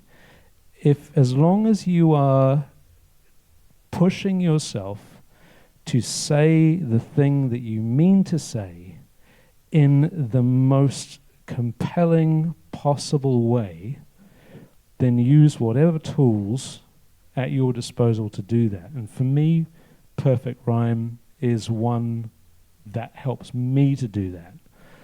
But if anyone else has, if you use whatever tools at your disposal to do that. So I don't personally have a problem with it. It's a tool to make yourself just work harder and harder and harder until you get it right. Yeah. Does that? Yeah. Any other questions? Oh, yes. Adam at the back. Well, unless you want me to run there with this. Yeah. What was the most surprising thing you learned from doing a Western show? God, the most surprising thing. There were so many surprising things about it. I think one of the most surprising things is I think when you have a show that runs for a while, is the knowledge that people just keep coming back, like to see it. Like I talked to a lady who saw it 27 times. Thank you.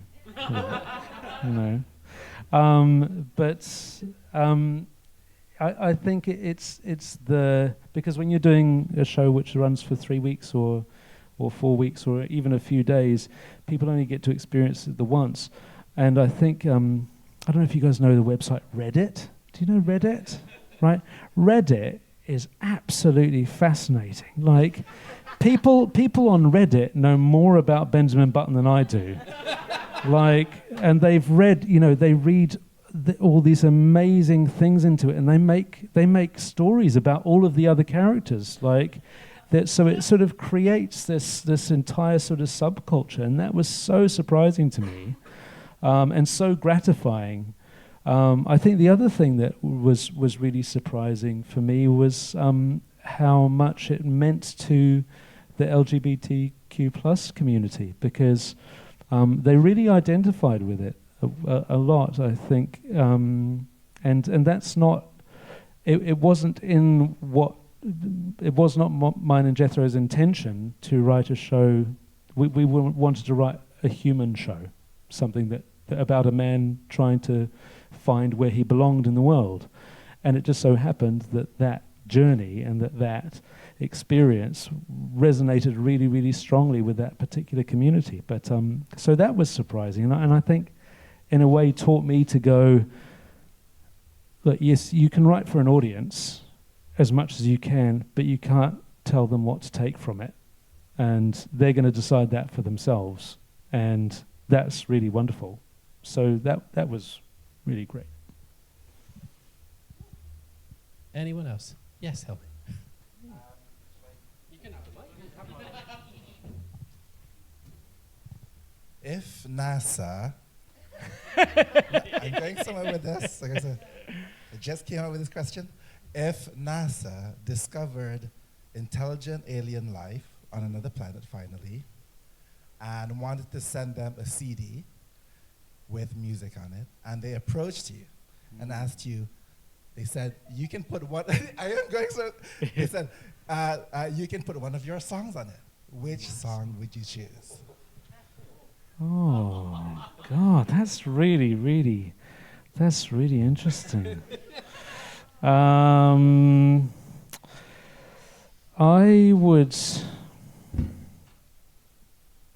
I think I would put a song called The Heart of the Weave from the Wicker Husband on it, because for me it's about the joy of creativity and the joy of creation, which is sort of one of the things which sits at the heart of who I am as a creator, and I think and as a person, and I think if I'd wanted people to remember me by anything, it would probably be that.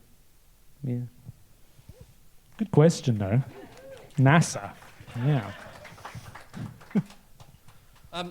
Thank you, everyone who. Thank you. Who has asked those brilliant questions. So our last song tonight will be another song from Benjamin Button. This time featuring the whole cast. Can you tell us a little bit about Home? Yeah. So Home is the sort of the heart of the show, and it came about because Jethro had written a first act for the show, and in the middle of this first act there was a monologue for Benjamin, all about saying that Elowen, this woman, was his home, that you can find home not only in a place but in people and in family and in friends, and you can choose that home. And it was a very powerful monologue, and I remember reading it, and I was on holiday back home in New Zealand at my mum's piano, and I wrote that song and that melody there. This song has been cut from the show and rewritten. You're talking about the rewriting of lyrics, that those guys. We spent 6 years rewriting these lyrics, and there's to the point where actually there's like 3 versions of that song in the show. So we got as many of those lyrics in as we could. It's a show about it's a song. This version that you're going to see here is when Benjamin goes to sea for the first time and finds his home with a friend called Little Jack, and that they have a connection, and he has not felt like he's had a family ever before, and this is the song where he finds that connection. Amazing. Thank you. Can we give a massive, huge round of applause for the very lovely Mr. Darren Clark.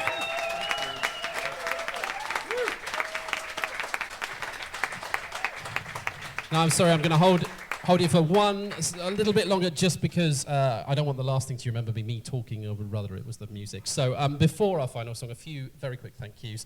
Firstly, a huge thanks to the Stage Door and all the staff here. Thank you. And a massive thanks to our production partners, Mayflower Studios and Julianne here at the Stage Door. The rest of our team, the rest of the ACJ team, Becky and Steph. And a massive thank you to Glenn and Aaron and the whole team at City Eye. One of the major benefits our writers get from these shows is a professionally recorded video of their songs that they can use for promo or pitching to producers. So to have them here recording everything is fantastic. Thank you so very much. Big thanks to Reese on sound and lights at the back there. And a special thank you from me to our fantastic production assistant, Kirsty.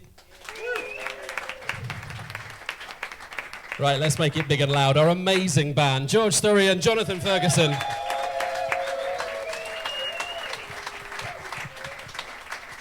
And, of course, our incredible cast, Christian James,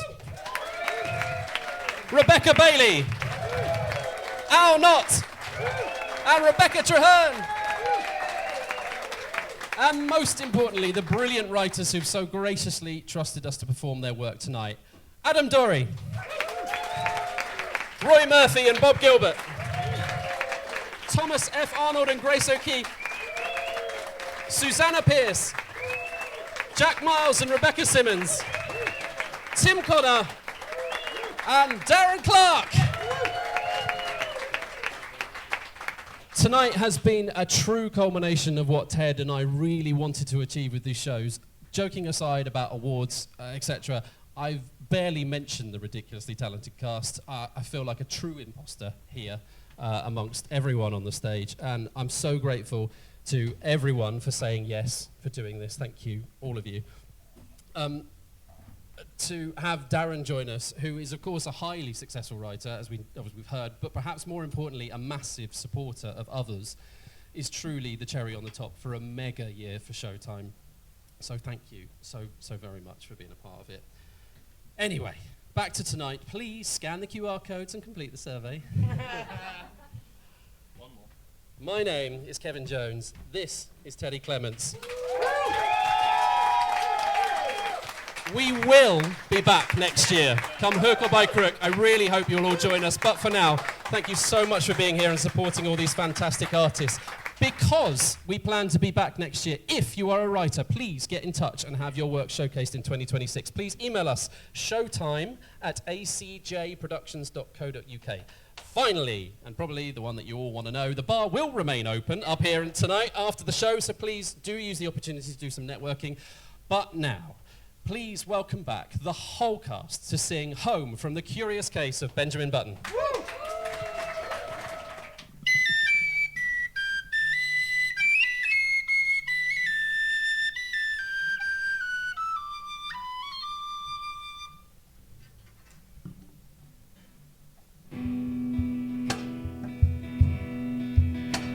Heading out of the harbour, casting off from the quay, on the wide open ocean we roam.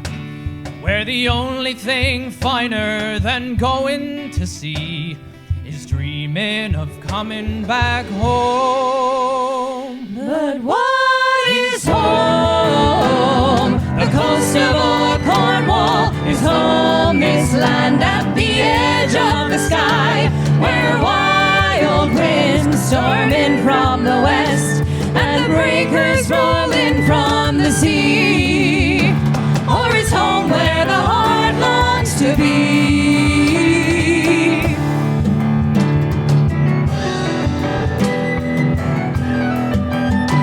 We are sons of St. Perrin, of the salt and the spray. On the wide open ocean we roam, where the bond between brothers grows stronger each day, and my heart sings the song of my home. For home is much more than I knew it could be. You can't find it by map or by star. If home is the place where a man can be free, then home